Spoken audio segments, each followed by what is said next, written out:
Shri Venkateswara gold తాకట్టులో ఉన్న మీ బంగారాన్ని విడిపించి కొనబడును.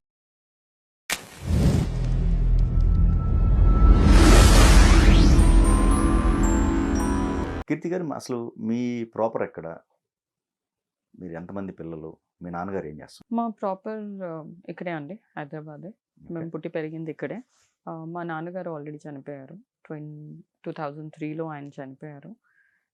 మా మమ్మీ కూడా ఒక 2 ఇయర్స్ బ్యాక్ ఆవిడ కూడా చనిపోయారు. ఇప్పుడు ప్రస్తుతానికి నాకు ఉన్నది మా ఇద్దరు మేనత్తలు మాత్రమే.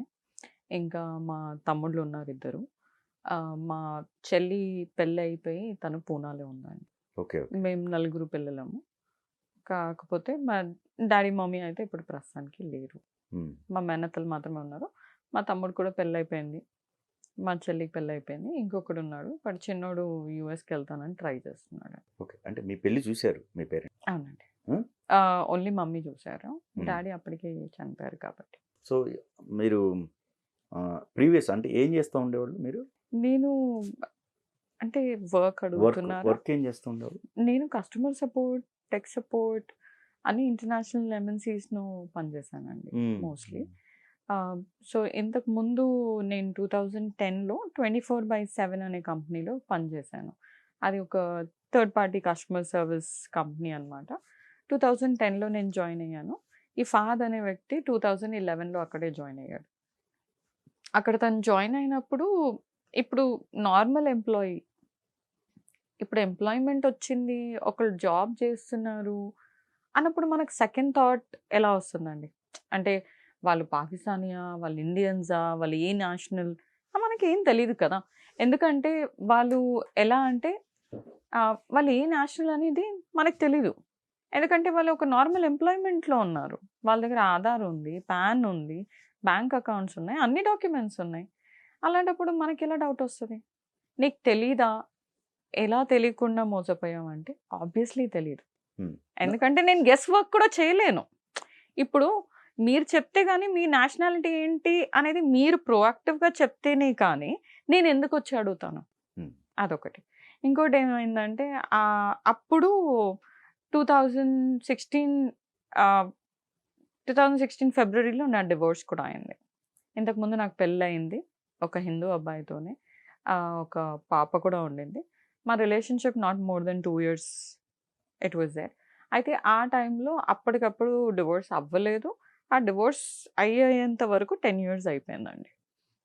సో ఆ టైంలో ఏమైందంటే తిను ఆల్రెడీ ఆ కంపెనీలో పనిచేస్తూ నాతో ఫ్రెండ్లీగా ఉండి నేను ఇది చేస్తాను, అది చేస్తాను అని చెప్పేసి నాకు అన్ని మాయమాటలు చెప్పి నన్ను అలా పడేశాడు. ఇప్పుడు ఆ సిచ్యువేషన్, ఆ స్టేట్, ఒక డివోర్స్ స్టేట్ అనేది ఒక మనిషి మీకు వచ్చి ఆధారం ఇచ్చి, ఒక షోల్డర్ ఇచ్చి the try and you fall for it and you become the pray. So అదే అయింది.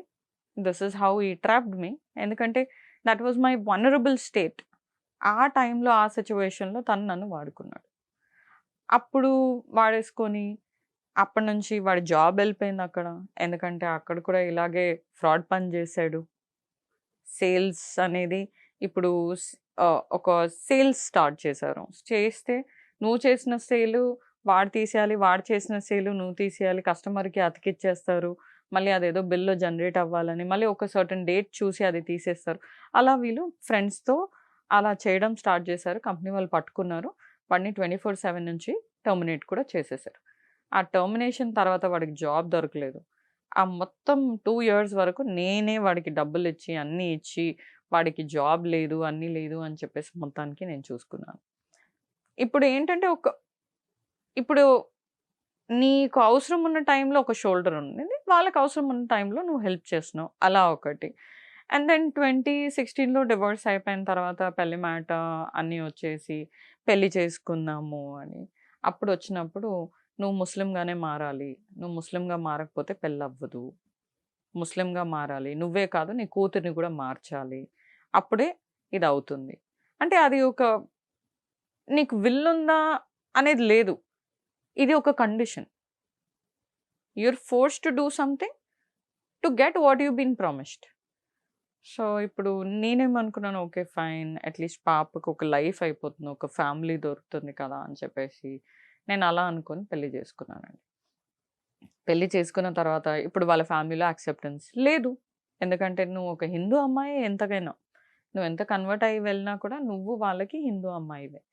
There is no change in it. నువ్వు ఎంత వాళ్ళ కోసం మార్చి నువ్వు బుర్కా వేసుకో, నువ్వు ఏమైనా చేసుకో, వాళ్ళకి నువ్వు బయట నుంచి వచ్చిన అమ్మాయివి కాబట్టి నువ్వు బయట దానివే. అసలు రిలీజన్ నువ్వు మార్చి యాక్చువల్లీ వీళ్ళు అంటారు కదా, వీళ్ళకి అసలు ఖురాన్లో ఉన్న మీనింగ్ కూడా తెలియదండి. ఉట్టి చదివేస్తారు లాంగ్వేజ్. ఎవరికైనా మీనింగ్ తెలుసా? నాకు కావాలంటే నేను ఇంగ్లీష్ ట్రాన్స్లేషన్స్ వెతుక్కొని దాని మీనింగ్ వెతుక్కొని వాళ్ళకి జవాబులు ఇస్తాను నేను. కలర్ఫుల్ బుర్కాలు వేసుకోకూడదు, అది వేసుకోకూడదు, ఇది వేసుకోకూడదు, నాతో వాదనలు చేసేవాళ్ళు. ఎందుకు వేసుకోకూడదు? దాన్ని రీసెర్చ్ చేశాను నేను. అలా ఏం లేదు. మీ బాడీని మీరు ఎక్స్పోజ్ చేయకుండా ఒక లూజ్ డ్రెస్లో మీరు మిమ్మల్ని కవర్ చేసుకోవాలి. అది బ్లాకే ఉండాలని ఇక్కడ రాసి లేదు. Just that you don't attract somebody else is the law. మీకు ఆ బేసిక్సే తెలియదు, మీరు నాకేం నేర్పిస్తారు? ఇప్పుడు నేను వాళ్ళ మతంలో వెళ్ళాను, కూర్చోపెట్టి ఒక 4 మాటలు నేర్పించాలి. I'm already 28, right? 28 ఇయర్స్ తర్వాత ఆ లాంగ్వేజ్ ఎలా నేర్చుకోగలుగుతామండి మనము? ఇప్పుడు నేను స్టార్టింగ్ నుంచి ఇంగ్లీష్ పాటలు వింటున్నాను, నేను ఇంగ్లీష్లో మాట్లాడతాను, ఎంఎన్సీ కంపెనీస్లో పనిచేస్తాను, నాకు ఇంగ్లీష్ అర్థమైపోతుంది, క్యాచ్ చేసుకుంటాను. ఒక పాట ఇవాళ వింటే రేపు హమ్ కూడా చేయగలుగుతాను. సిమిలర్లీ స్పానిష్ అనేది ఒక కైండ్ ఆఫ్ నీకు బీట్స్ అర్థమవుతుంది, నువ్వు వింటావు, హమ్ కూడా చేయొచ్చు. పాడలేవు కానీ హమ్ చేయొచ్చు. అలాంటిది అరబిక్ నేర్చుకుని అరబిక్ వచ్చేయాలంటే ఎలా వస్తుంది? That's not my mother tongue. I'm a Tamilian. Nobody help me.